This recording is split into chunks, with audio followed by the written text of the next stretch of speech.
Dear colleagues and audience, welcome to attend Professor Pascal Engel's lecture at Wuhan University. Tonight's chair should be Professor Chen, who organized Professor Pascal Engel's to lecture at Wuhan University. But unfortunately, due to time conflict, Professor Chen cannot chair this lecture on time. So he asked me to do the introduction section. Also, this slide PPT is also prepared by him. First of all, it's our great pleasure to introduce the speaker, Professor Pascal Engel. Academic position. Some words are in French. Frankly, I don't know French, so I may just say Chinese or English. Professor Pascal Engel is 法国社会科学高等研究院主任 and a member of Art and Language Research Center, CRAL. He has taught in various universities, like University of Paris, Trier, Grenoble, Carl, Paris IV, Sorbonne, and the University of Geneva. He has held visiting positions in a number of universities. I just list some: Hongguang, Tunis, Canberra, Oslo, Wuhan, Nantes, Beijing, Taiwan, St. Louis, and his special professor in Nottingham. He has been editor-in-chief of the HCI journal Dialectical from 2005 to 2011. He studied at various universities and he got his PhD at UC Berkeley. He worked on various fields. Here is some topics: epistemology, theory of knowledge, belief, normativity, truth, philosophy of mind and psychology, philosophy of logic, philosophy of language, history of analytic philosophy, Frege, Russell, Ramsey, Dyson, history of contemporary French philosophy, honors and awards. This page lists some of his honors, some in French. I can read the French words, so I just list three. He is a member of Institute International de Philosophy, IIP, 国际哲学院院士 2001 to present. He is a member of Academia Europe, 欧洲科学院院士 2012 to present. He is a member of AIPS, 国际科学哲学院院士 2021 to present. As many books, here some books are written in French, so I just read some English title: Journal of Truth, Truth, Ramsey, Truth and Success.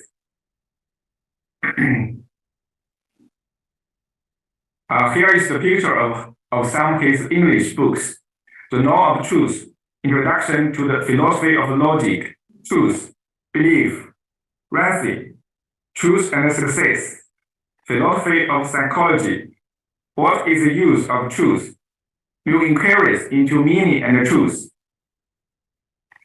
He has also published almost 300 articles in journals and connections, so very productive. This time he will give 2 lectures at Wuhan University, organized by School of Philosophy, Wuhan University. Today is his first lecture. He will give the second lecture next Friday, the same time. Also, it's our welcome to introduce the interlocutor for tonight's lecture, Dr. Wang Hongguang. She received his PhD from Nanjing University, 2015. She was a postdoctor of Professor Chen at Beijing University from 2019 to 2022. She will be Associate Research Fellow at Shandong University. Okay, now it's time for Professor Pascal Engel's lecture. Please and welcome. Many thanks.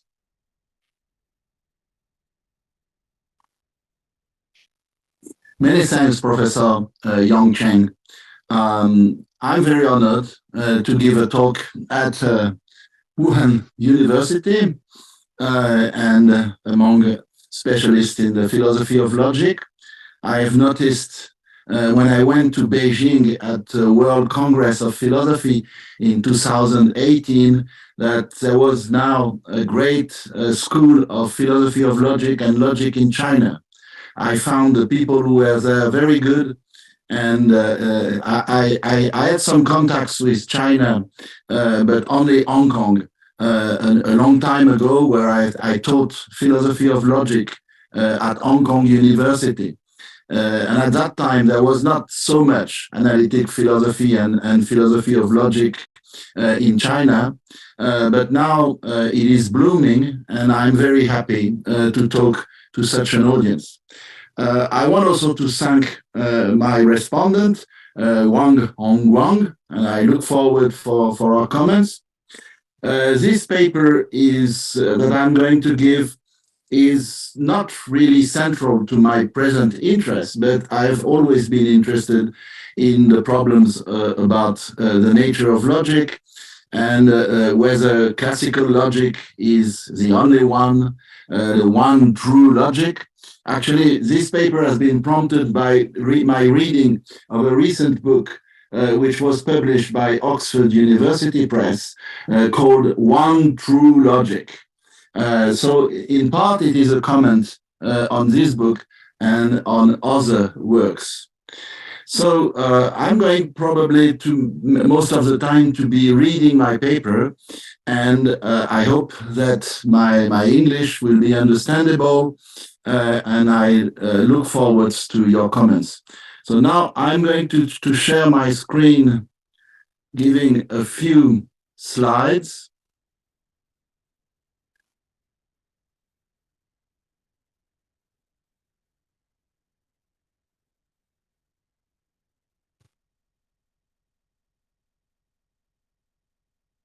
I hope it works.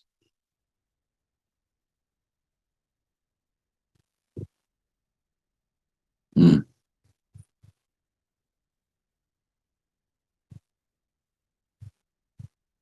Mm.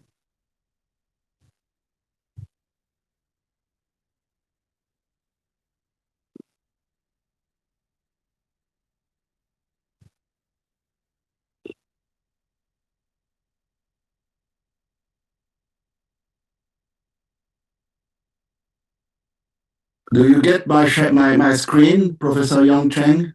Yes, could you make it a full screen? The do you have my slides?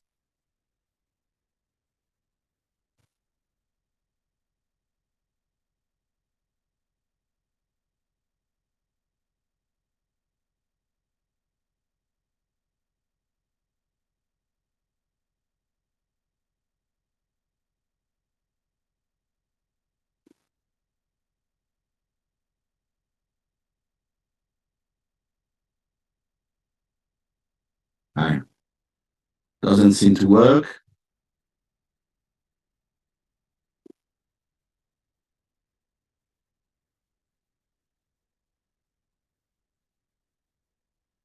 So do you see my slides? Yes, no? It's okay. This is okay? Yes. Okay. So I want to talk today about logical pluralism. And this is a very wide topic, which has been very much discussed in the recent years. And I must admit that I do not know all the literature on this topic. And as I said, I have been influenced by the reading of this book, which is called One True Logic. And this is a kind of reaction to this book, but I'm not going to discuss this book especially. I shall discuss other works. So let me first try to introduce my topic by giving a sort of overall view of the state of the art on these issues. I think that logical pluralism is a fact because everyone can see that today there are many non-classical logics, and classical logic seems to be only one among many logics. Actually, there are many such logics, and if you look at any manual, you will see that there are intuitionistic logic, modal logic, tense logic, relevance logic, non-monotonic logic. It's like a shopping list of many things, as if you had a choice in a shop of buying all kinds of fruits and vegetables.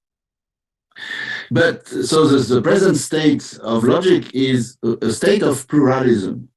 But is this pluralism justified in the sense that more than one logic could be correct?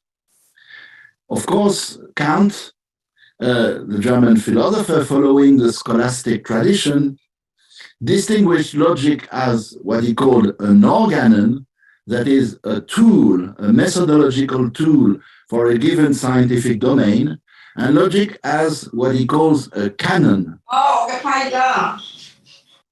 A canon is not a weapon, but it is something which prescribes what one ought to think and to infer from what, and telling us how we ought to think and not what we actually think. So in this sense, logic is not psychology.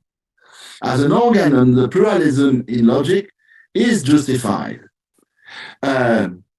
Various logic are for various purposes. One of the purposes, which is the most common, is analyzing inferences in natural language, say Chinese or English or even Latin. It is to analyze also mathematics and various formal disciplines such as computer science. So the question is, do we have to accept this pluralism and reject classical logic as the only logical organon? I mean, the situation before the beginning of the 20th century was that there was only one logic, and today, 1 century later, there are many logics. The problem is that it seems that we have to abandon classical logic because it is weak and useless for many purposes. It fails to account for many inferences that we take as valid, and in many ways, classical logic is cumbersome. It is not easy to use.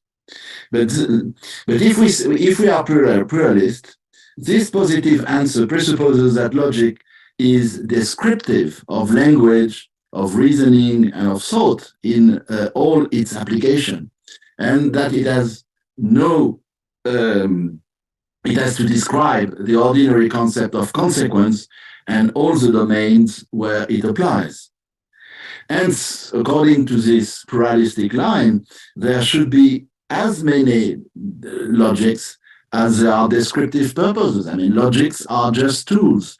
You are like doing a certain kind of work, and for this kind of work, you change your tools depending on your aims.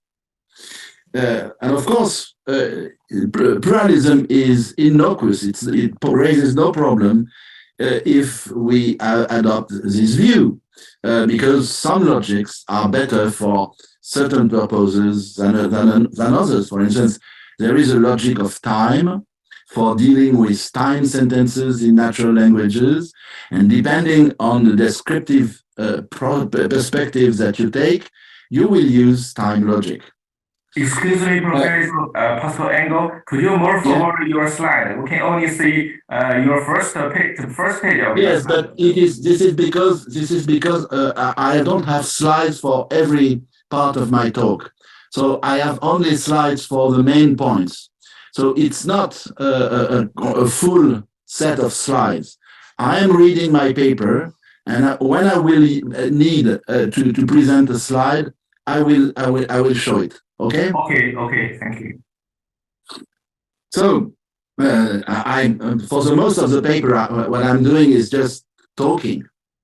I'm an old-fashioned philosopher. Pluralism has more bites when it says that each particular non-classical logic is as legitimate as the others. And if you say this, you are a kind of relativist. according to which there is no privileged logic to account for inferences.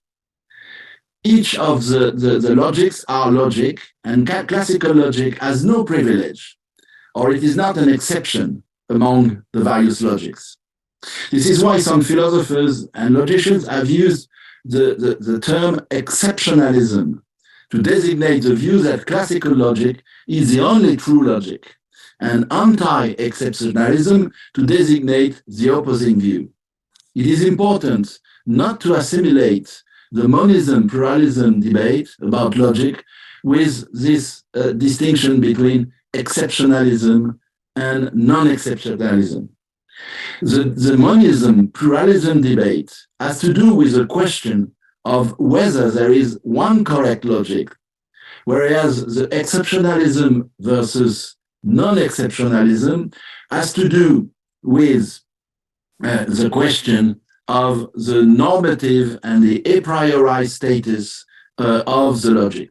Of course, the two debates, the one about pluralism versus monism, and the debate about exceptionalism versus monism, non-exceptionalism, the two debates are related, because in general, exceptionalism is an argument in favor of monism, that is the idea that there is only one true logic, classical logic, and anti-exceptionalism is in general an argument in favor of pluralism. But actually the two kind of debates do not coincide. So most of in my paper, I'm not going to talk about the exceptionalism, non-exceptionalism debate, because it's mostly an epistemological debate which has to do with the cognitive status of logic. I will be dealing here in my talk only with the debate about monism versus pluralism. That is there one logic which is correct or not? Now, from the fact that classical logic is not the only game in town as an organon, it doesn't follow that it ceases to be a canon, that is a norm for thinking in general. It is, of course, impossible to dissociate these debates from the general question of the nature of logic, which is this: what are the criteria, epistemological, formal, ontological, by which a certain system can be considered as logic? Prior to this question is the question whether logic is a system, which is a formalized system. Of course, if you look at what Aristotle in the ancient times was talking about, Aristotle didn't have the notion of formalism that we have today. But this is not Aristotle's conception. This is not either the conception which has been defended by Willard van Orman Quine, according to whom logic is not just a set of axioms and rules forming a logical system. That is a kind of logic that you discover when you read a logic manual. According to Quine, logic is much broader. It is a set of sentences. And on his holistic view, logic includes also all the language of the humans that we have. So it's a very wide thing. And so, according to Quine, if you change your logic, you change not only your formal tools of logic, your formal framework, but you change your whole language. So changing logic would be like a kind of revolution. Now, if you, on the contrary, identify logic only to something more narrow, that is a formal system, the problem is what are the criteria to distinguish a logic from another logic. And in particular, there are criteria which are called metalogical. That is, the criteria that are relevant when you discuss issues like the completeness of a system or the decidability of a system, And of course, the discussion will be different depending on the criteria. Also, you have, in order to know what a logic is, you have to look at various ontological criteria, metaphysical criteria, which are relevant to what is sometimes called the metaphysics of logic. And one of the main things about logic, as it is known, is that it is topic neutral. It is formal. It doesn't speak about table, chairs, and apples and various objects. It talks about only the formal features of thought. And this is in part the reason why logic is said to be normative, which will be my main issue here. It is normative because it gives what the German philosopher Johann Friedrich Herbart called the ethics of thought. The way we, not only the way we think, but the way we ought to think. Now, as I just said, all the issues having to do with whether classical logic is an exception among other logics are epistemological, and I'm going to set aside such issues in this paper. I hope to come back to the issue elsewhere, but I'm only going to talk about the pluralism, monism issue, which is already a very wide topic. Now, I shall also narrow down my topic in the following way. I'm not going to discuss all the writings and all the important papers which have been devoted to the issue of monism versus pluralism in logic today. I'm only going to discuss a particular book which is called Logical Pluralism by two philosophers, Restall and Beale. J.C. Beale is a philosopher at Notre Dame University in the US, and Greg Restall is, I don't know where he is now, but I think he is in New Zealand or in Australia. So they wrote a book in 2000 and 2006, which is called Logical Pluralism. And I'm going to now first to present their views, and I'm going to discuss the views of these two philosophers of logic. So I will not try to discuss all the literature which has been written on this issue, and I will discuss this book because it seems to me to give a particularly clear and interesting conception of logical pluralism that I will attack. So I'm not going to discuss various other sorts of defenses of logical pluralism. For instance, there is one which has been proposed by Carnap, who is a conventionalist about logic, and also by Hilary Putnam. Hilary Putnam defended the idea that we have to change our logic because of the progress in quantum mechanics. There is also a book on logical pluralism by Stuart Shapiro, a philosopher from the US. And so I'm going to leave aside the so the interesting thing about Beale and Restall is that they formulate in a very interesting way the various criteria of what it is a logic, or what of logicality. And their arguments rest on the idea that a logic is individuated by the notion of consequence on which it is based. So basically, the idea is logic is a certain kind of theory of consequence. And according to them, there is a core notion of consequence from which we can formulate various specific notions and various logics. And an interesting feature of their view, Beale and Restall, which I shall comment, is that the structure of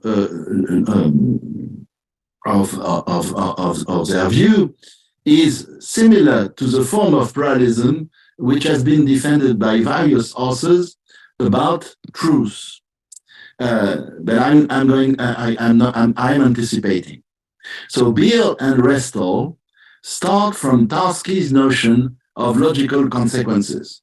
If you have read a few works in the philosophy of logic, you probably know that in the 20th century, one of the main philosophers discussing the notion of consequence, or actually a logician, is Alfred Tarski, in a paper which was published in the 50s called On the Concept of Logical Consequence.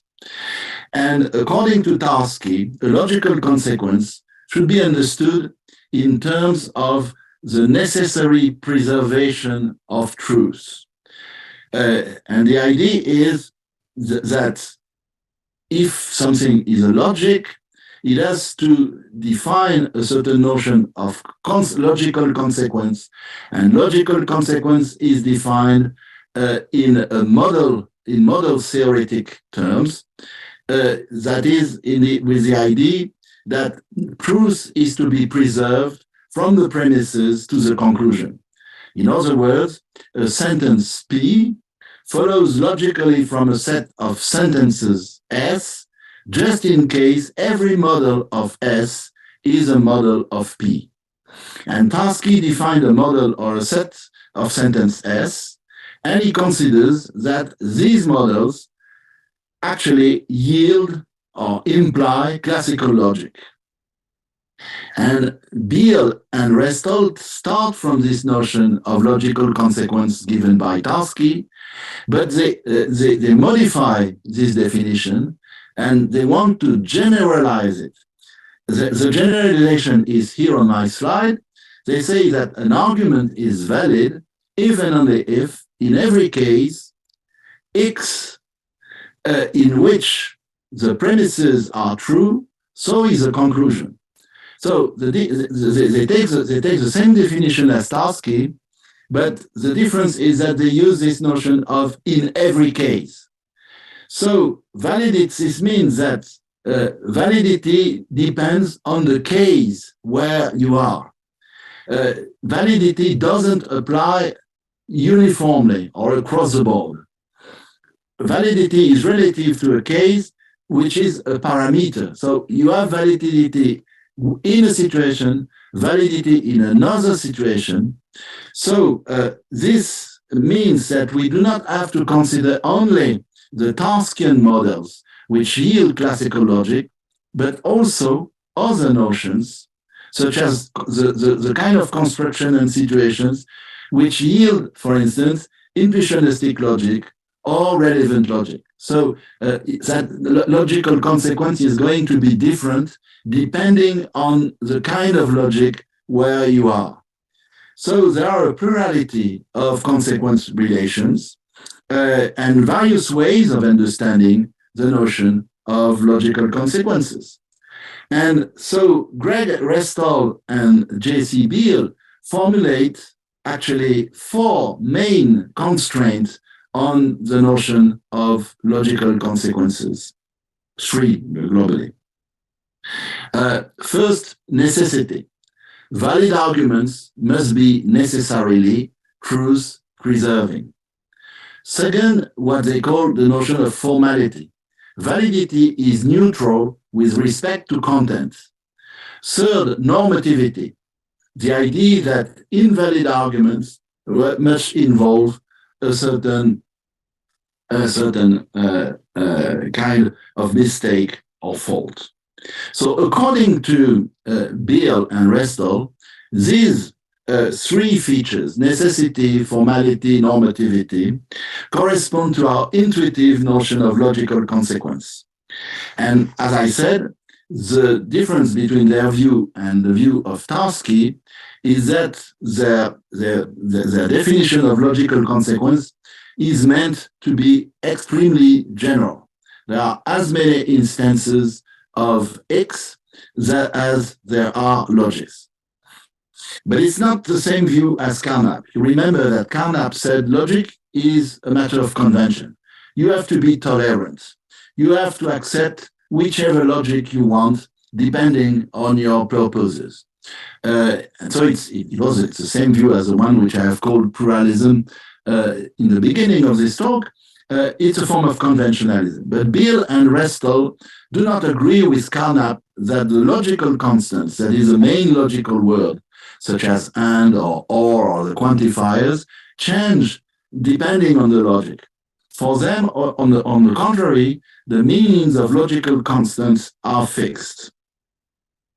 So for them, mostly, their definition applies in the primary place to intuitionistic and relevant logic. Actually, in their book, they do not discuss the other logic, such as modal logic, mostly relevant and intuitionistic logic. I think it is a strange feature because they do not go into the various kinds of logic, but it would be an encyclopedia of various kinds of logic because you have so many logics today that you need to describe them a lot of work.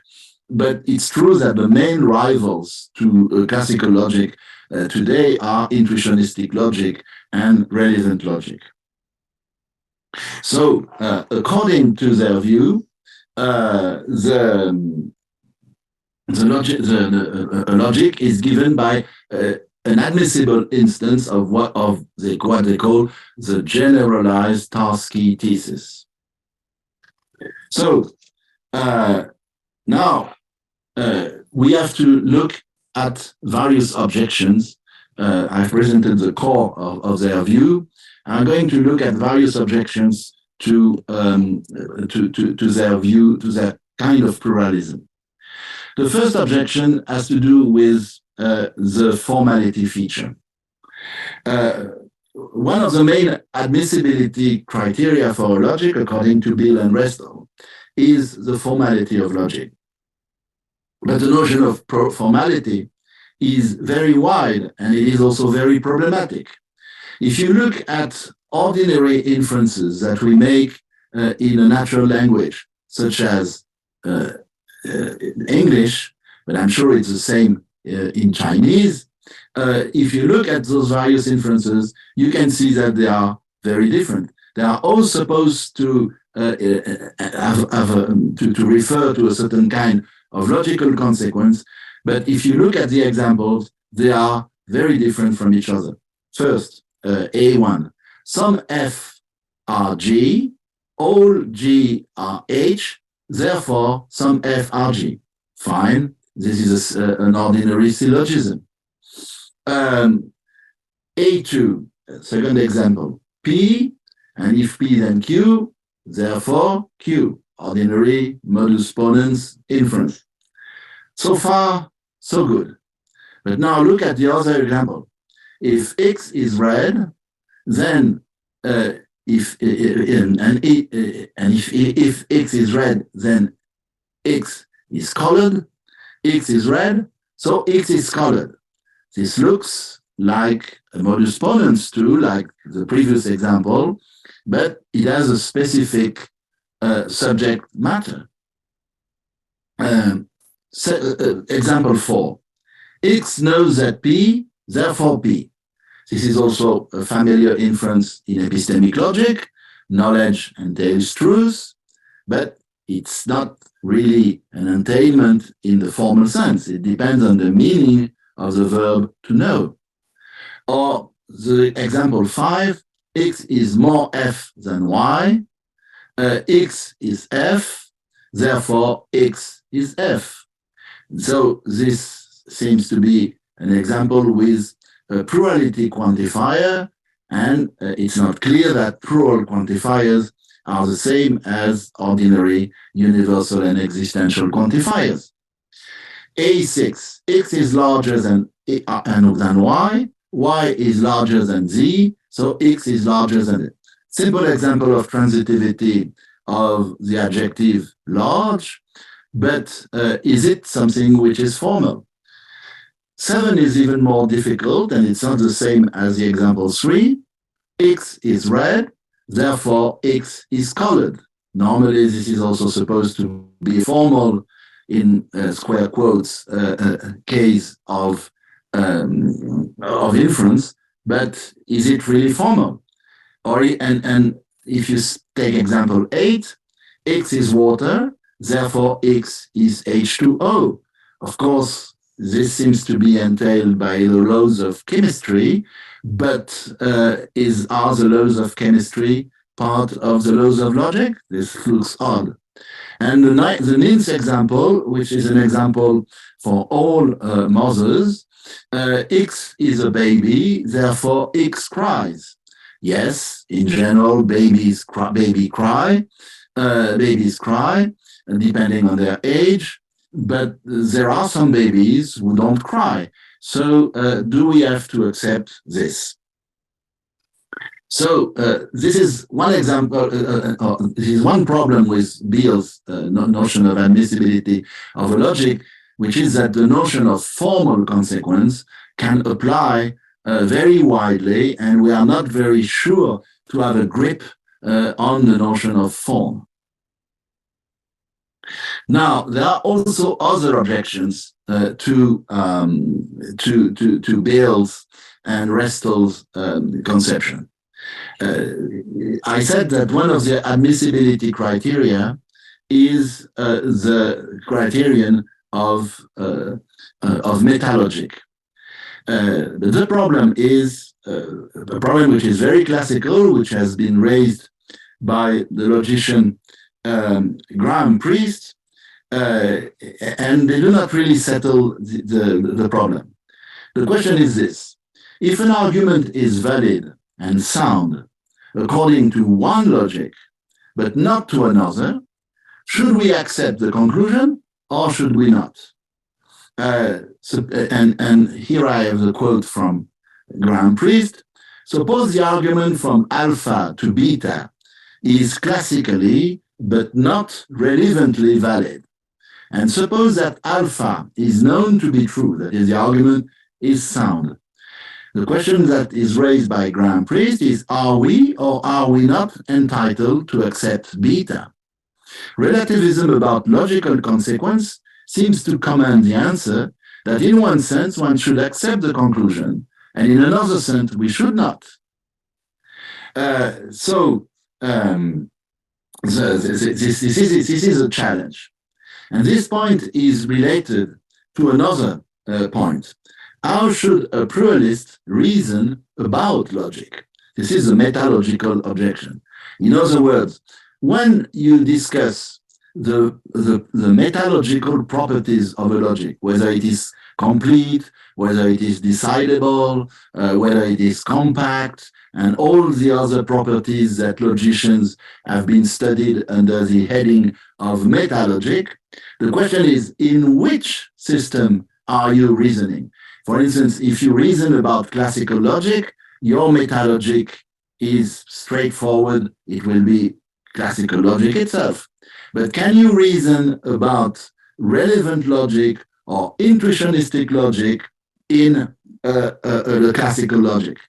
It seems to be a contradiction because we cannot, if you want to defend the idea that there are various logics, you will have to accept the idea that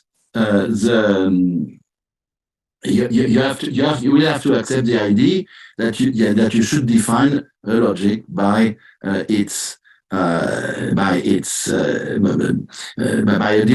through a different metalogic.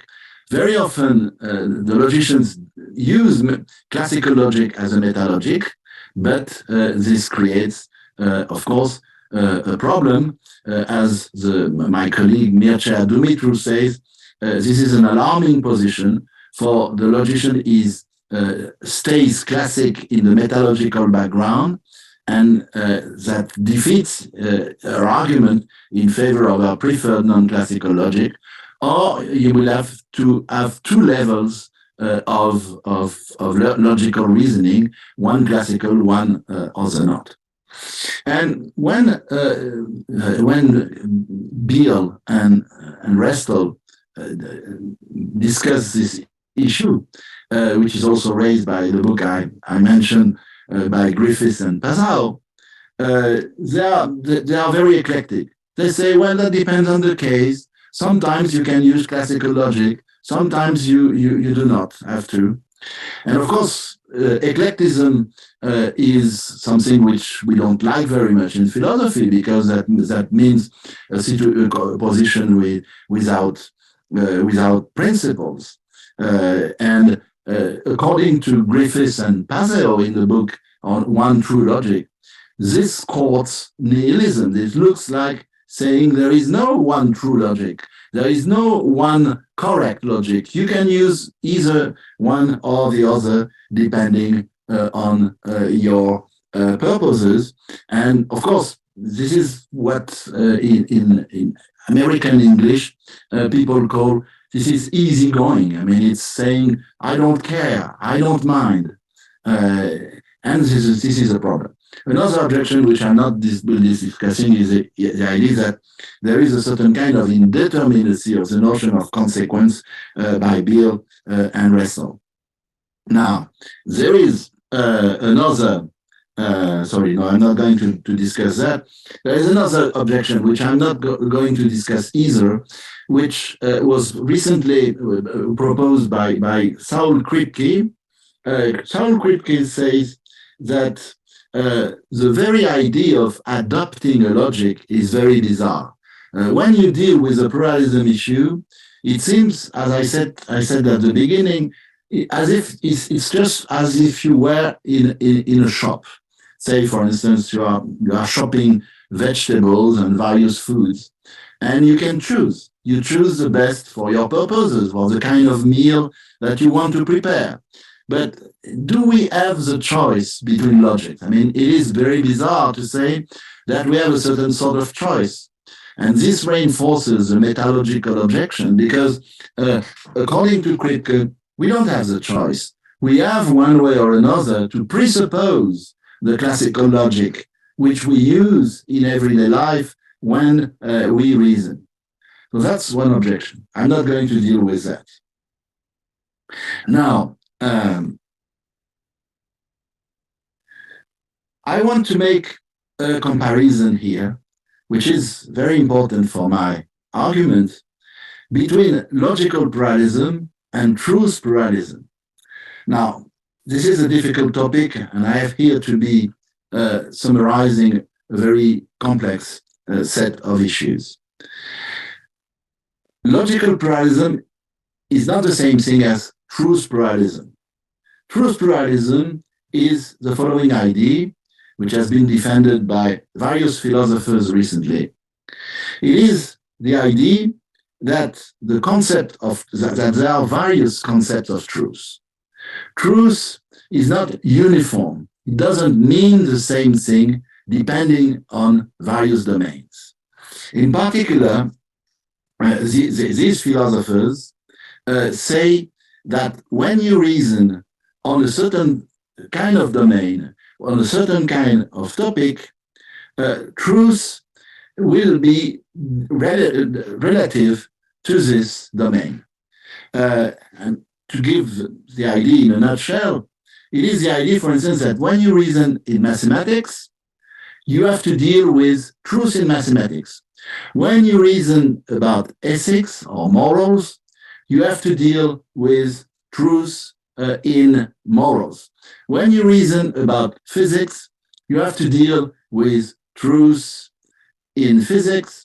And when you reason about ordinary things, about tables and chairs and trees and so on, you are going to have another concept of logic. So the idea is there is no single concept of truth, and there are various kinds of truth.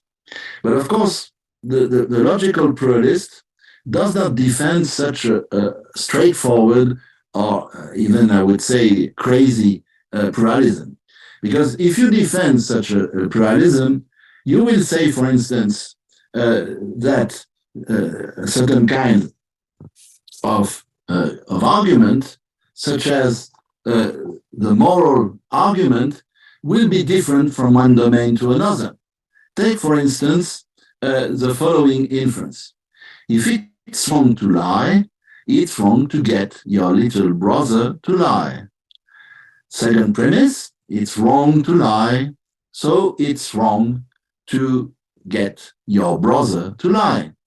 As you recognize, this seems to be a valid inference form in the style of a modus ponens or the rule of detachment, but the topic is morals. Now look at another inference in arithmetic. If 2 is 1 plus 1, then 2 plus 2 is 1 plus 1 plus 1 plus 1. Second premise, 2 is 1 plus 1. Therefore, 2 plus 2 is 1 plus 1 plus 1 plus 1.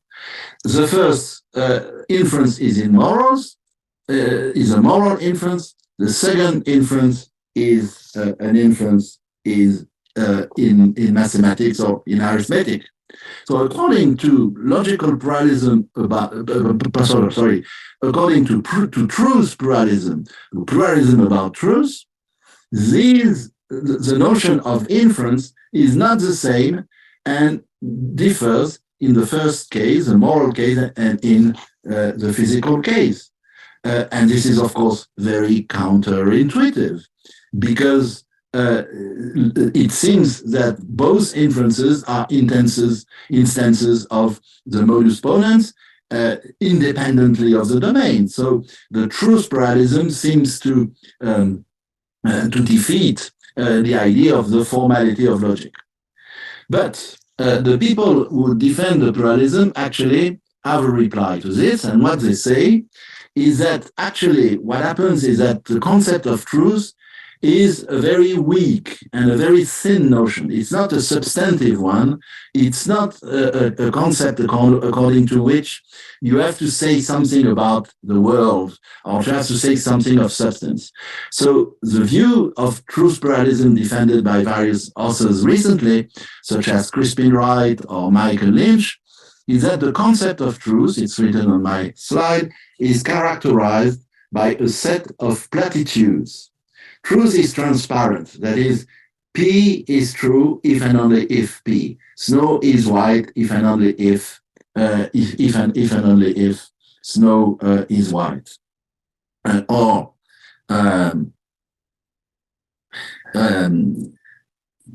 Truth aptness is preserved depending on various transformation, for instance, conditional.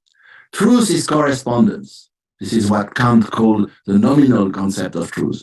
Truths have to be objective. They are not the same as justification. Truth is the aim of belief, and it's a standard of inquiry. And according to the truth pluralist, truth is just a functional concept. For those of you who are familiar with the philosophy of mind, truth is a bit like the view defended by those philosophers who call themselves functionalists in the philosophy of mind. Truth is a concept like pain, which is realized in different ways depending on the organism. Truth is not the same for an octopus and for a rabbit. Truth is not the same for a man and for a cow. Pain is not the same for a man and for because it is realized in different sorts of physiology. So according to the truth pluralist, there is something like truth functionalism, which says that the core properties of truth are realized in different domains differently. So Beale and Restel's view seems to be, and actually they do say it, seems to be a view very similar. The core properties of the generalized Starsky notion of consequence are instantiated differently from logic to logic. So you have a sort of basic notion or a weak notion or a thin notion, which is very not substantive. It's realized in different sorts of logic. But of course, as I just said in my previous slide, this threatens a form of relativism. And I don't like Beale's view because, of course, I must say now that I am a defendant of the classical approach, and I think that there is one true logic, and my argument is mainly negative in this paper. I'm not giving a positive argument, I'm just criticizing a certain view, but I will formulate the view with a metaphor which has been defended recently, some years ago, by the British logician Peter Geach. So, according to pluralism and according to truth pluralism, we end up with a certain form of relativism. But the relativism is tempered by the idea that there is a general notion of truth. Now, we can compare this with truth pluralism, and of course, this is very bizarre to have such a relaxed attitude. I want to say something which is important, which is that if we define truth, if we define logical consequence as a preservation of truth, logical pluralism is going to entail truth pluralism is going, logical pluralism is going to entail truth pluralism, because truth will be plural, truth defined in a pluralistic way will enter the notion of consequence. And it's a sort of argument that we could use to defend logical pluralism, but the argument is very strange for someone who defends the idea that classical logic is the only truth logic. And as I said, the logician Peter Geach has proposed this analysis. This is just a quote. He says, of course, this is formulated in theological terms, but it's just a kind of joke. To me, it appears blasphemous to say that God is above logic. Logic is named from the Logos, which was in the beginning with God and was God. This is a quote at the end of my slide. In a Muslim story, here we are, he does as if he used a Muslim story. In a Muslim story, a fallen champion saw a crusader wielding against him a magic, invincible sword bearing the name of God. Sword, he cried, can you strike a true believer? Do you not know the name which is on your blade? I know nothing but to strike straight, the sword replied. Strike then in the name of God. And Geach comments, logic is not partisan and knows nothing but to strike straight. But the sword is invincible, bearing the maker's name. And of course, you could say there could be as many swords as there are logics, but this is not the lesson which Geach wants, because what he wants is the idea that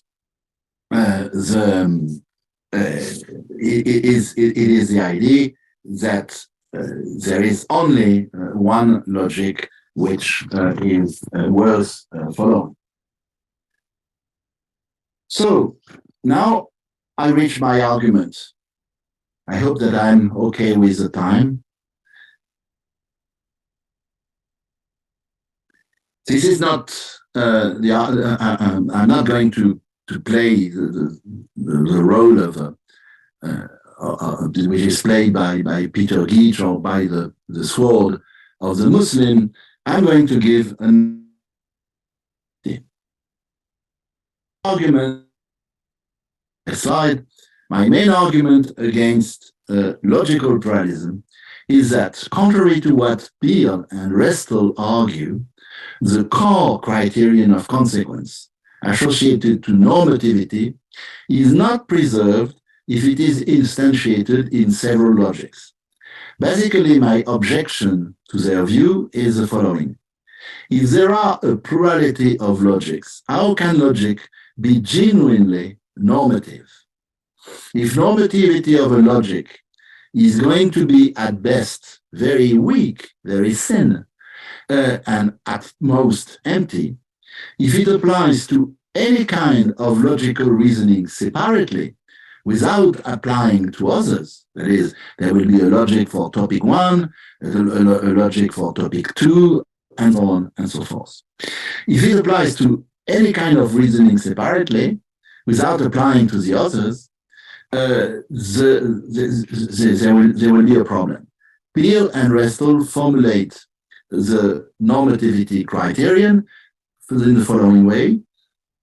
If an argument is valid, then you somehow go wrong if you accept the premises but reject the conclusion. So this is the very familiar idea that if an argument is not valid, and if you accept an argument which is not valid, or if you draw wrongly a certain sort of conclusion, then you are doing something that you ought not to do, and you go wrong, which is a normative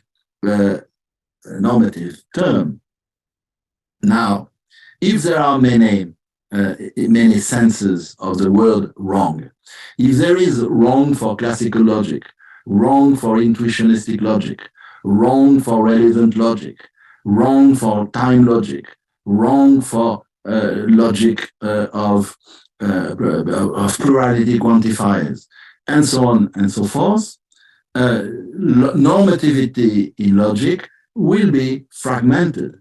It will be local, whereas what you expect from a certain discipline which sets the norms of thought, which will be extremely bizarre. It's just as if you said that there are different kinds of money which apply to different sorts of countries. In China, there is a yuan, and in America, there is a dollar, and in Europe, there is a euro. But paying your debts it will not be the same sort of thing if you are in one country or another. This is completely stupid, because if you pay your debt, the fact that you pay your debt in a certain currency doesn't mean that you are not paying your debt. I mean, I'm sure that, well, in a sense, this is strange to say this, because, of course, people are playing with the currencies. But to give money to someone else, just say giving money to someone else, is the same sort of act, it's the same sort of thing that we do, whether it's in a currency or in another currency. This is easy. But if you say that giving money to someone else is a different sort of action depending on the kind of currency that you use, this looks very, very bizarre. So for logic, it applies also, because logic sets the boundary stones of thought, as Frege said. So its normativity should apply across the world, the board. I mean, it should apply uniformly. So here, my argument is the same as an argument which I have used in other writings, which you will find in my web pages, on truth pluralism. If truth consists in a minimalist core platitudes, and if one of the platitudes is that truth is a norm of belief, for instance, truth is what our beliefs aim at, and true beliefs are what we're supposed to be looking for, then will it be the same norm of truth, which is manifested in the domain of ordinary objects and of daily life, or in the moral claim? Suppose, for instance, that in one domain, truth is manifested as correspondence, and in another domain, truth is manifested as coherence.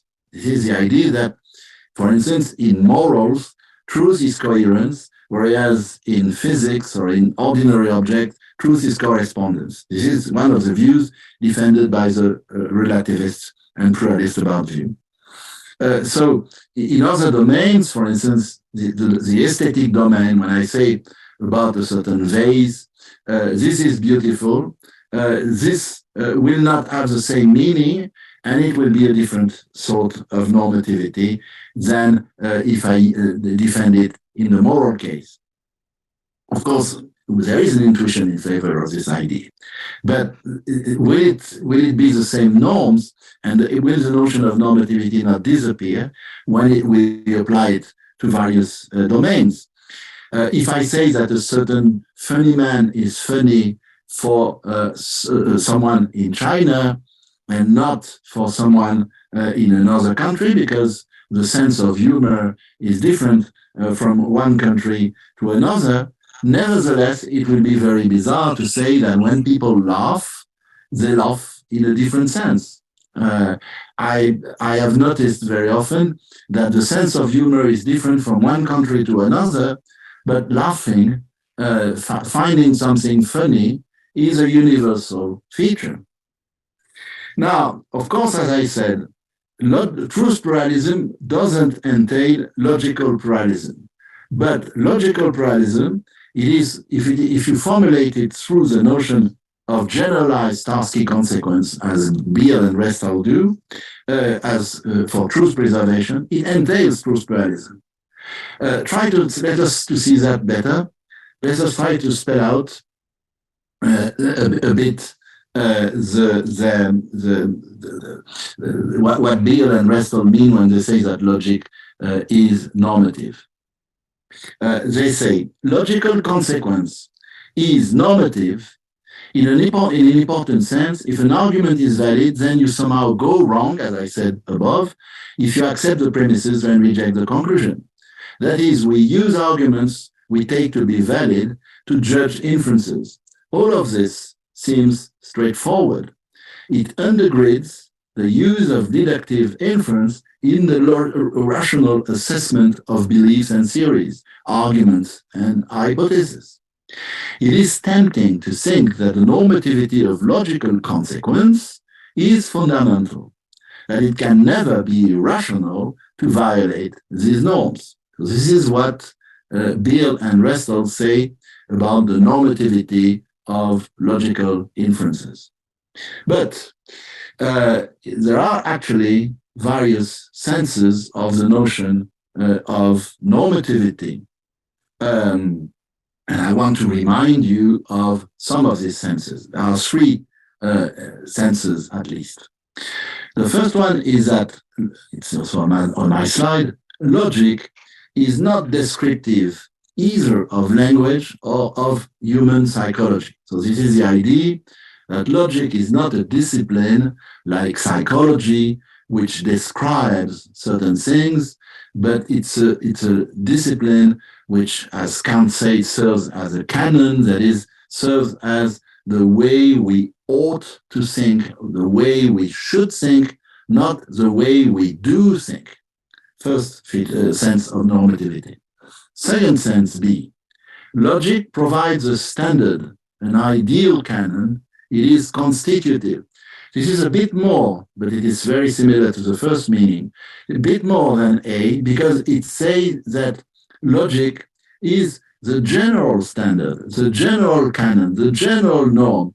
So it not only is prescriptive and not descriptive, it is constitutive. Constitutive here means it says what it is to reason. And sometimes it is said in this way by Wittgenstein. Wittgenstein says you cannot reason illogically. That is, when you reason, necessarily you have to reason logically. If someone does not reason logically, he does not reason at all. So that's the second sense. Third, logic is prescriptive for belief and for reasoning. So this is a third sense. It's also related to the other ones, but it says something more specific. It says that logic is prescriptive for the way we believe, the way we judge, and the way we reason. So it is prescriptive and normative for certain kinds of activities. Of course, logic is not prescriptive for walking or for making sport or even for the art of sailing on the seas and so on and so forth. It's for thought and for a certain performance in thought which has to do with belief and reasoning. But the problem which I want to give is that neither of these three senses, A and C, is satisfied by Beale and Restall's according to their pluralism. As I said, the first sense is connected to the formality of logic.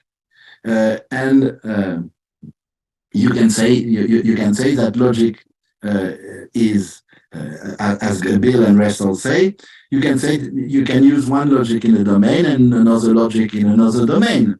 But of course, this means that you are going to defend the kind of relativism or nihilism that I mentioned before.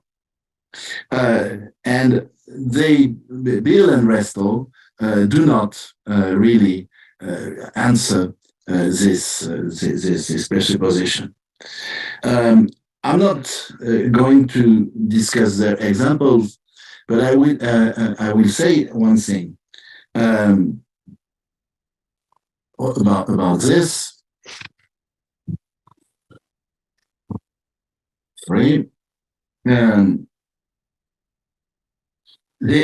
What they want to say, for instance, is that if one kind of argument doesn't work in a certain domain, you have to use, for instance, probability logic. That's what I'm calling the eclecticism.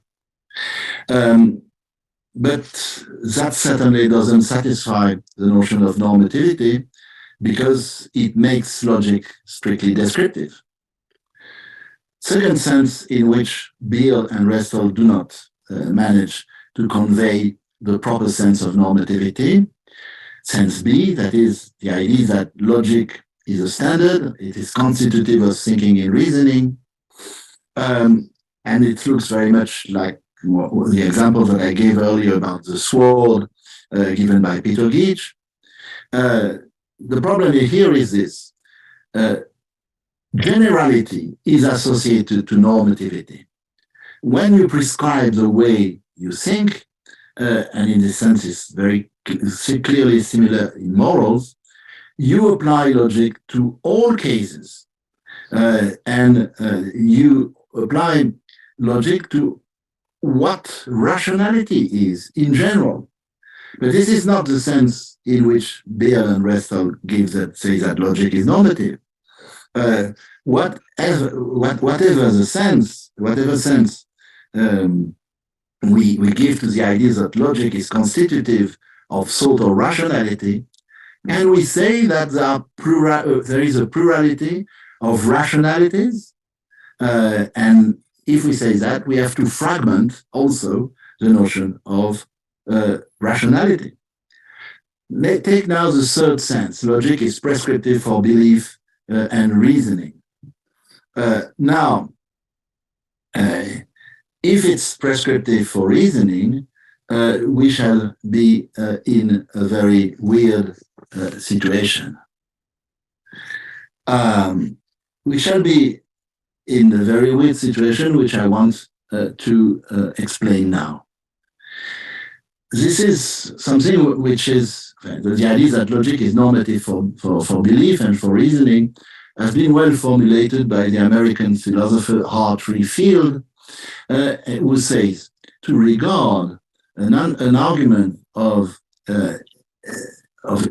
inference as valid is to accept a normative constraint on belief, one that prohibits not fully believing its conclusion while fully believing the premises. Now, if we say this, we have to admit that truth is a standard of correctness for belief. That is, a belief is correct if and only if it is true. And the corresponding principle for logic will be to say that an inference is valid in the sense of correct, if and only if it preserves truth. Remember, this was the second constraint that Beale and Restel used. So the normativity of belief must transfer to the normativity of valid inferences. But, and here is my main point, we are losing something which I shall call the problem of normative force. What is the problem of normative force? The problem of normative force is that when you are issuing a certain kind of inference for instance, an inference in modus ponens form, you are constrained, you are forced to draw the conclusion. There is this idea that logic takes you by the hand to draw the conclusion. Otherwise, you do not see the inference as compelling. An inference has to be compelling, it has to be obvious, and it has to be an inference which you are able to recognize as being imperative. And this is well produced. This example is very well showed by an example which I have very much discussed in various papers, the problem of Achilles and the tortoise. And I will very shortly mention it. If you don't know it, I will refer you to my papers, but this is a famous example which is very much discussed in the philosophy of logic. This example comes from Lewis Carroll's paper, which is called What the Tortoise Said to Achilles. And the example is the following. The Achilles gives to the tortoise an example in the form of if A then B and A, therefore B. For instance, if the angles of a triangle are equal to one right angle, then this is a right triangle. And the point is that the tortoise refuses to draw the conclusion. The tortoise doesn't want to draw the conclusion. She adds the law of modus ponens to the premises. And it is, of course, the mistake of the tortoise. She takes a rule of inference to be on the same level as the proposition which are the premises. But this is not the case, because when you reason, the rule of inference is at another level than the proposition with which you reason. It's just like saying that the user's manual when you are to deal with a certain kind of technical device, the user's manual is the same as what the device is for. No, it's on a different level. It's a user's manual. Same thing with the rule of inference. So the example of Achilles and the tortoise, the argument goes to the infinite because the tortoise is adding indefinitely new premises and doesn't draw the conclusion. So this shows what? This shows that the mere fact that I believe that if A then B and A then B, it doesn't lead me to draw the conclusion presented in the premises and to accept the proposition B. So it seems that Beale and Restall, the logical pluralists, are in the same predicament, in the same situation. Modus ponens is just one way I am offered to go. And if you put yourself in the place of the tortoise, it is as if you said, why should I draw the conclusion? Because there are many ways of drawing a conclusion. There are many shoulds, there are many musts, or there are many sense of compelling. This is very similar to the objection that I mentioned above by Graham Priest. I mean, if a certain logic says to me, draw this conclusion, and if the conclusion is not validated by another logic, which way should I go? The same sort of problem is also discussed by, we can present the same sort of problem in another way by using the notion of disagreement. It's also a problem for the pluralists. The problem is this.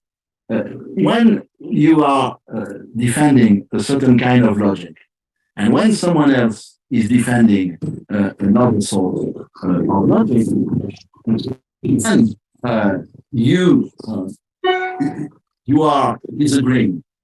But how can you really disagree if there is validity for one person and validity for another person. So the problem of normative force is not only intuitive, but it's also very difficult to solve for the pluralist. Now, at this point, the pluralist can object to me, can make me an objection, which is this. It might answer the problem of normative force just by doing what is called in English biting the bullet. I don't know whether you have a similar expression in Chinese, but I'm sure biting the bullet is to accept the consequence and accept the difficulty. The pluralist might just say this. He could say,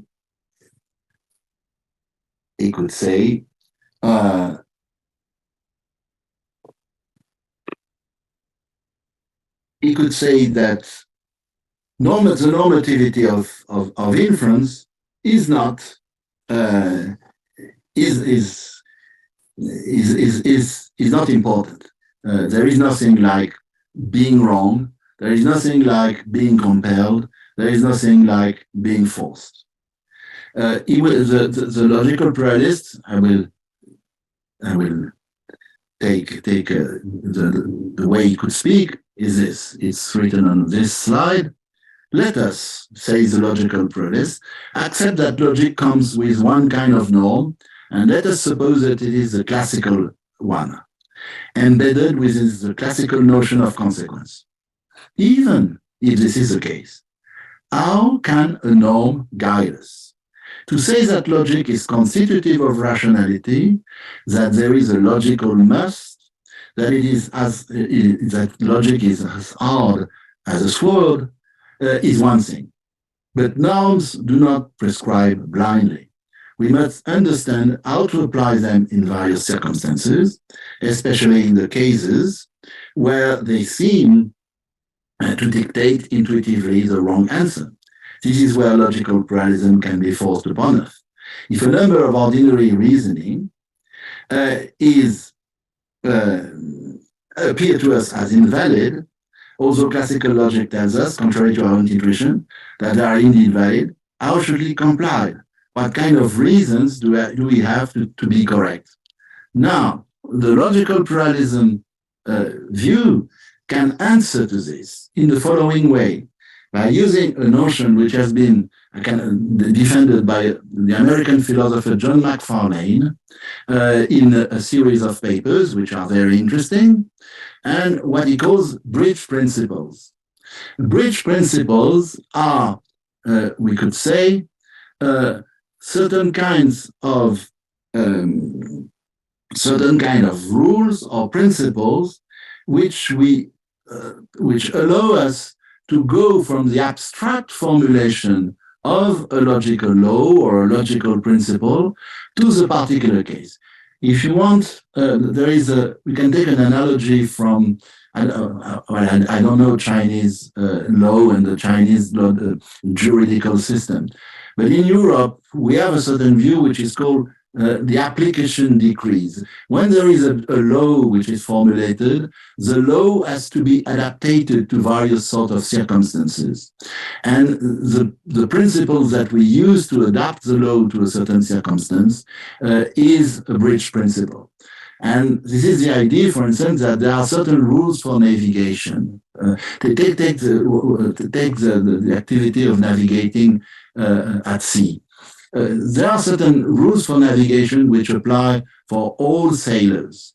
But if you sail in a certain particular sea, for instance, the South China Sea, the way you sail might be different because, for instance, there are many islands, and these many islands may make you change your route when you go from one place to another. So you understand that. And this is more or less what is behind the idea of applied mathematics. I mean, there is pure mathematics and there is applied mathematics. And applied mathematics use bridge principle. So at this point, the logical pluralist might answer my argument from normativity by biting the bullet and saying that normative force doesn't have to be present. There is no actually normative force.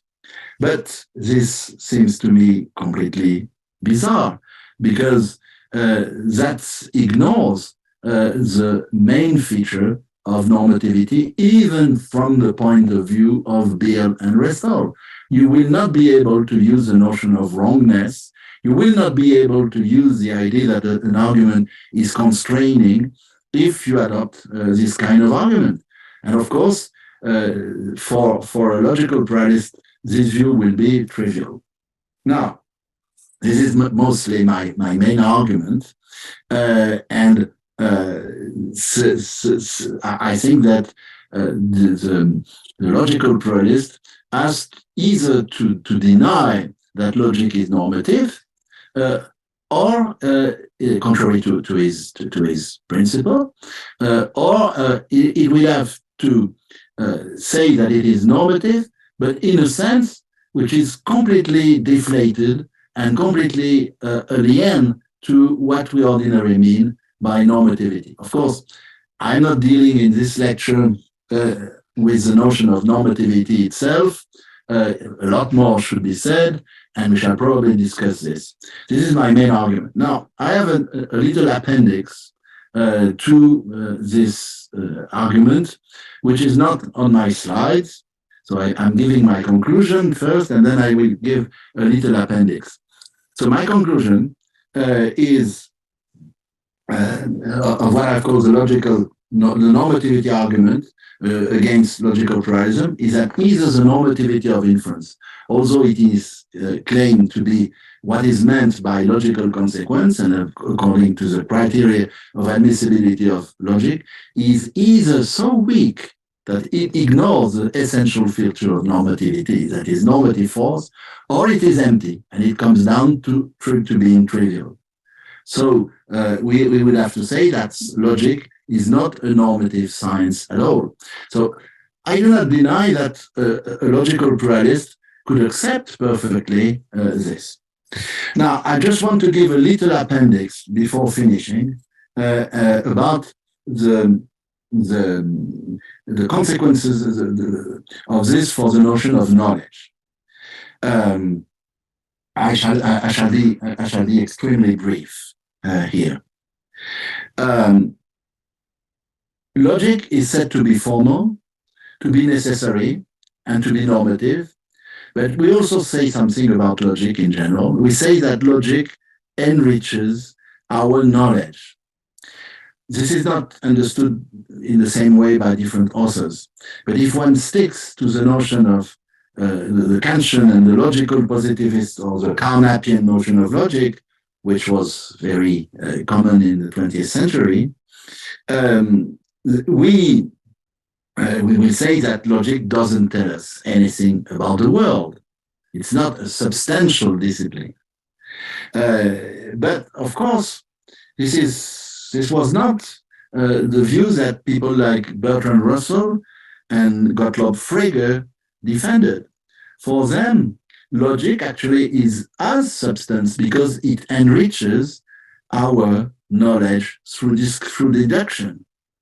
That is, if you know that P, and if you know that Q can be deduced logically from B, you know that Q. So you can augment, you can enrich your knowledge by making inference. So this is what is called the principle of deductive closure. In other words, deduction can extend our knowledge, as it was emphasized by people like Frege.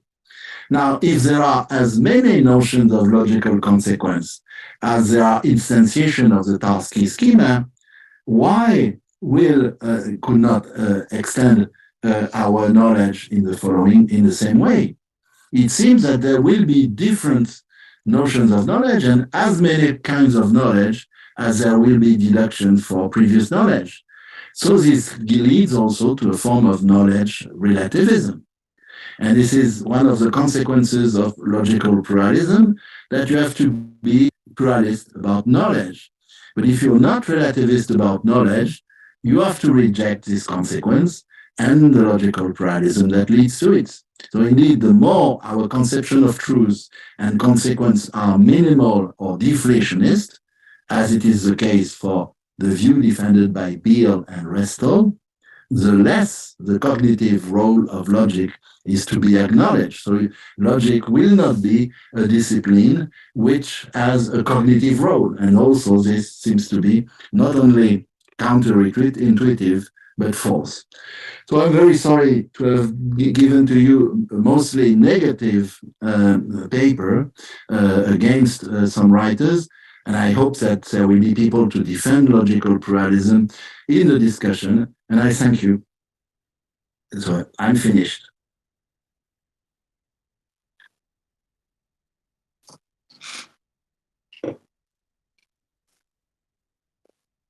First, I remove my slides. Okay, first, let's thank Professor Pascal Engel for the wonderful lecture. Okay, now it's the interlocutor's time. Let's welcome Dr. Wang Hongguang to give her comment on the speaker's lecture, please.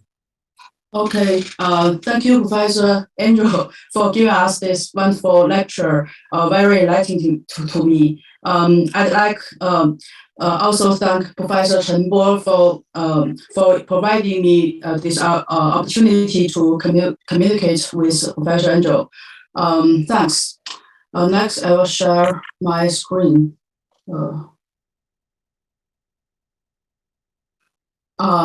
Professor Engel, oh, okay. Is that all right? Yeah. I have removed my screen. Oh, yes. Here is yours. Yes.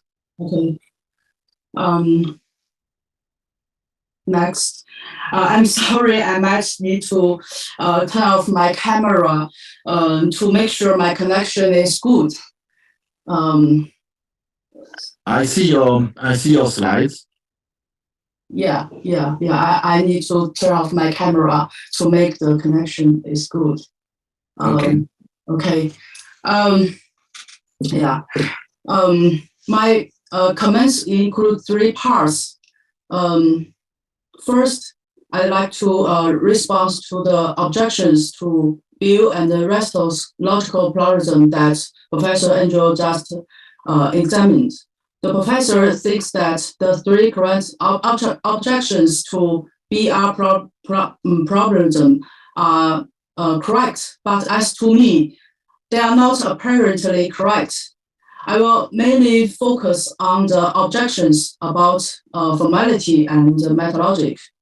The objection about formality thinks that in BR pluralism, the conception of formality as one of the admissibility criteria is problematic, especially the series of inferences under the broad formality listed by Beale and Restall cannot put on a bar. Opponents argue that the validity of inferences like A1 and A2 comes from classical logic. However, if the validity of A7 and A8 comes from logic about color and logic about chemistry, it would lead to a situation that as many logics as there are specific conceptual contents.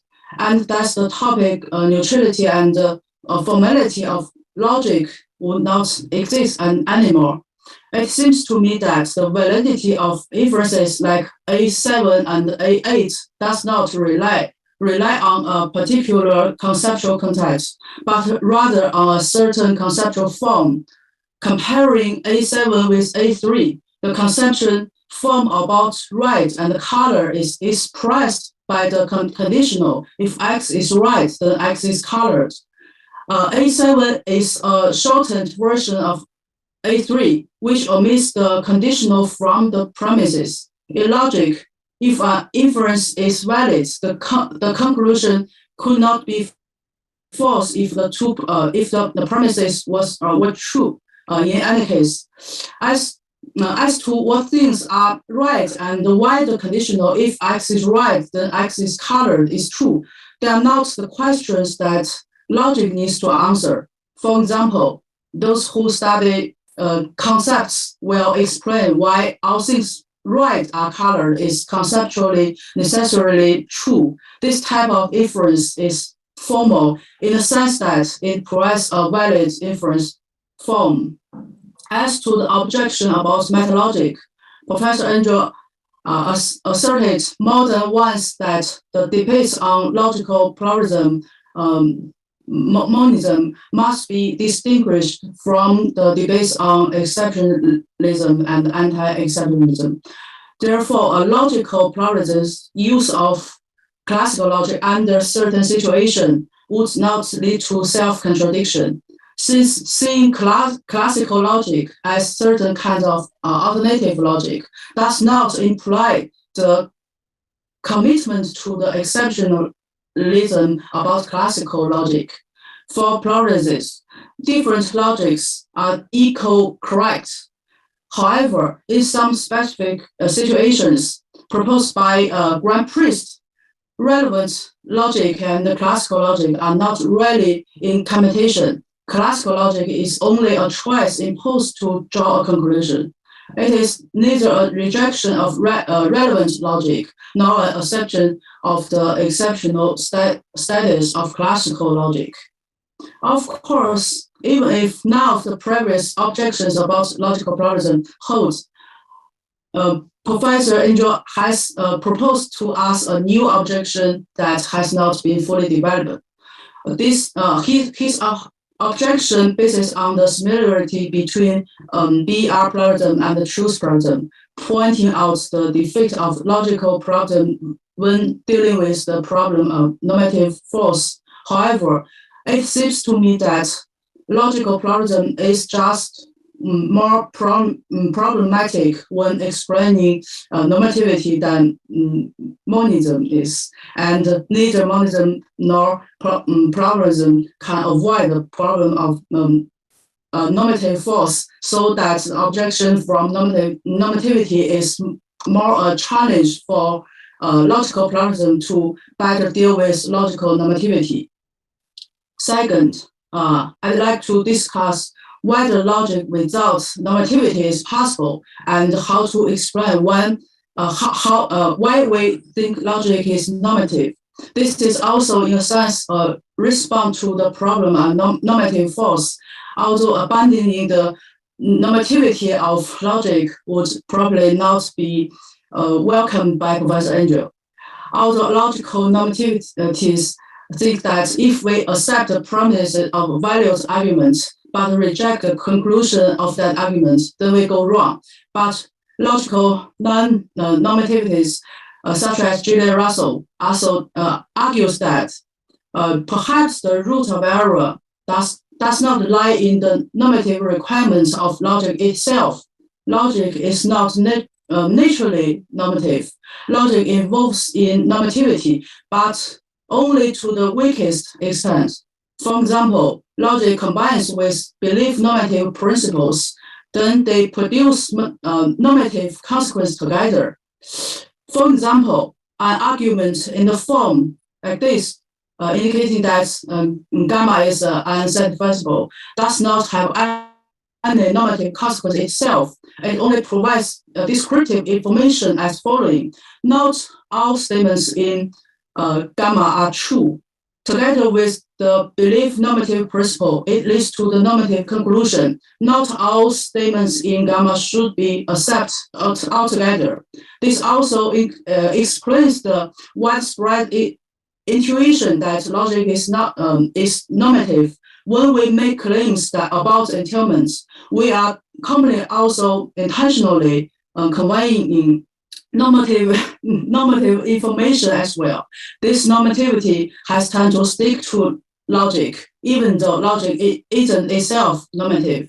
Not only that, but logical non-normativism also responds to the collapse problem for BR logical pluralism. That is, logical pluralism will collapse to monism once combined with logical normativity. This argument for collapse problem is very similar to the metallogic objection. Of course, if the motivation is simply to avoid this problem, then claiming that logic has no normativity will be criticized as ad hoc. Now, I come to the last part of my comments. I will also talk about exceptionalism, anti-exceptionalism about logic. To make a distinction, I will call the exceptionalism mentioned by Professor Engel exceptionalism about classical logic. The anti-exceptionalism about logic that I discuss here means that logic is theoretically and methodologically continuous with science, in the sense that logic is not special. Although logical pluralism would prefer to accept that logic is not normative for the sake of solving the collapse problem, anti-exceptionalism about logic would also be happy to accept it. In their view, scientific theories are descriptive rather than normative, and in this sense, logic should have the same status as typical scientific theories and be a descriptive enterprise. Thus, logical normativism itself is a piece of the puzzle of the grand scheme of anti-exceptionalism about logic. That's all. Thank you. Many thanks, Wang.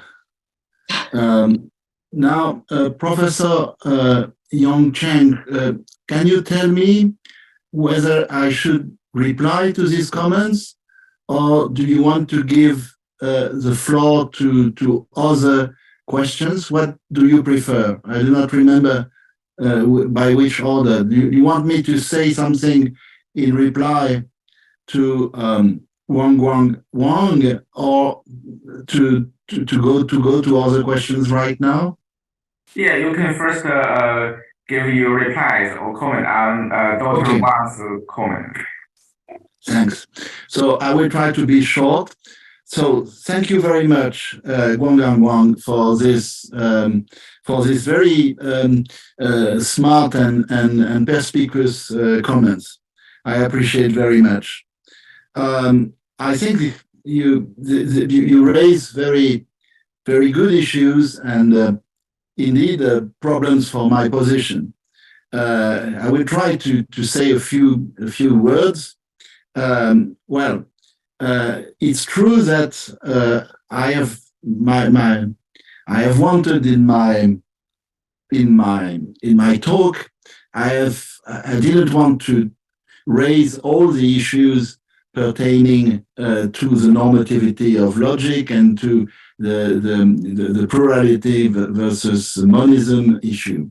I have just wanted in the first part of my paper to situate the discussion and to remind you of several objections to pluralism, and which are also difficulties for monism. So this was just a kind of stage setting.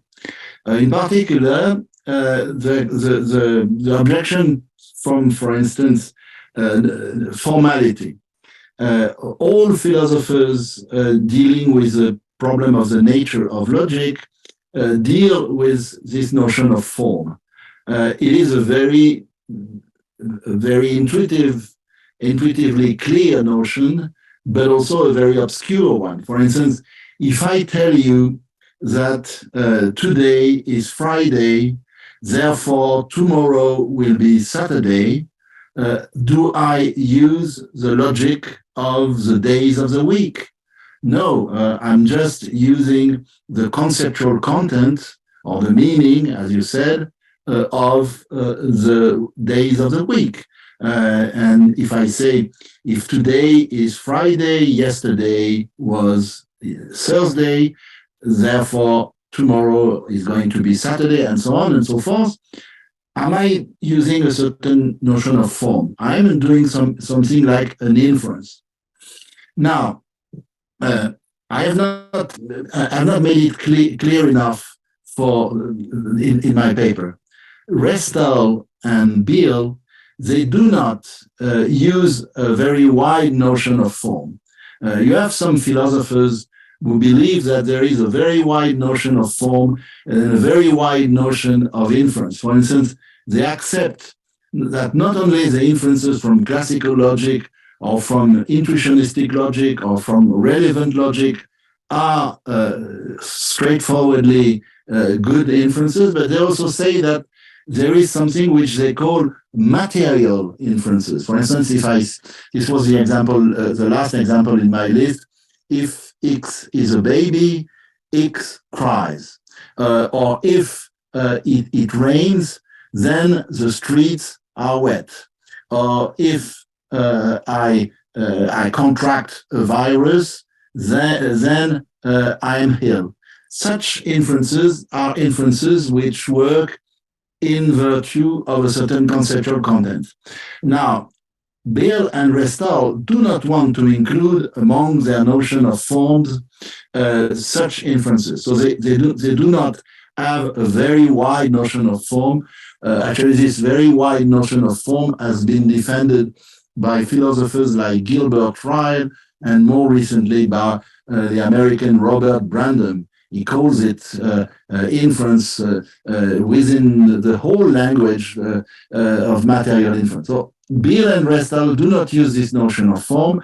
They want to say that they use the notion of form provided you can have this model theoretic notion which they favor. But I just wanted in my talk to remind you that the notion of form is difficult, and that even if you restrict the notion of form as they do between classical and intuitionist logic, this notion of form has to be spelled out. This was my only point. It's not easy to formulate this notion. So I agree that this is a very very complex issue, and I didn't pretend to raise it, but just to suggest that there is a problem here. Now, mostly, when your main objection is, and I take it, I can formulate it the following way: the problem of normative force is not a problem for the logical pluralist, because actually there is no such thing as normative force. So the idea is logic is actually descriptive, not descriptive of psychology, as some philosophers believed in the 19th century, but descriptive of what kind of inferences there are, what follows from what. So in this sense, when you open a logic book, there is nothing like a prescriptive force. You are not obliged, you are not compelled, you are not forced to do anything. If you see in a logic book that the inference, if P then Q, and if P therefore Q is valid, if you read that, this is a purely descriptive statement which tells you which things are valid, which things are not valid. And in this respect, we could say that logic is probably not normative, just like chemistry. I mean, if you open a manual about chemistry, you see that certain kind of atomic elements compose various kind of materials and so on, but you are not compelled to go, for instance, to the street and try to verify whether water is H2O, and so on and so forth. So I perfectly agree with this idea. But, I mean, in a sense, logic is not normative. But this nevertheless raises an issue, because everyone agrees that when it comes to applying logic to belief and to reasoning, that is, to use logic in various intellectual enterprises, such as science, or even in daily life, then the logical normativity or the normativity feature applies. Because even if I am reading my logic book, at one point, if I want to draw certain inferences, someone can tell me that I'm drawing the inferences incorrectly. And if I just say, oh no, there is nothing like being correct, it's just that it's written on the book, someone will tell me, yes, it's written on the book. So if it's written on the book, given that the book says that this inference is valid, you ought to follow this inference. Or if you do not do that, reading the book is useless. It's just like reading a novel. When you read a novel and you see that a certain dragon is killing an elephant, that just it makes logic description just as when you describe elements in a fictional world. So in one way or another, in this sense, in a sort of basic sense, we have to grant the normativity feature. But nevertheless, the normativity feature can be, as I said in my paper, and as I suppose you said using Gillian Russell's comments, you can say that the normative feature can be reduced to a minimum. It is just a minimal sense. It doesn't say more than just that you should not go that way or you should not go this way. I mean, for instance, if you have to drive a car, there are certain directions and there are certain rules for driving cars. You should stop at a stop. You should obey the signals. But it's just a description of the rules. So I know very well this line, this deflationary line, but also I want to say that it deprives logic of all its substance. I think that in this sense, there is something like a sort of minimal substance of logic. It ought to tell you where to go. I should be able to criticize someone if they do not obey logic. And I'm not sure that the logical pluralist is able to answer that question. And I wanted to illustrate the point with the Lewis Carroll argument. And I don't think either. I mean, I have not developed this today, but I've started developing it in my written paper. I think that the problem of bridge principles, the idea of John McFarlane that you have to use certain kind of rules in order to apply logic, shows that there is a problem there. What are the bridge principles? How are we to choose them? And here too, there is something which is normative. So I think I hope that replies some of your questions.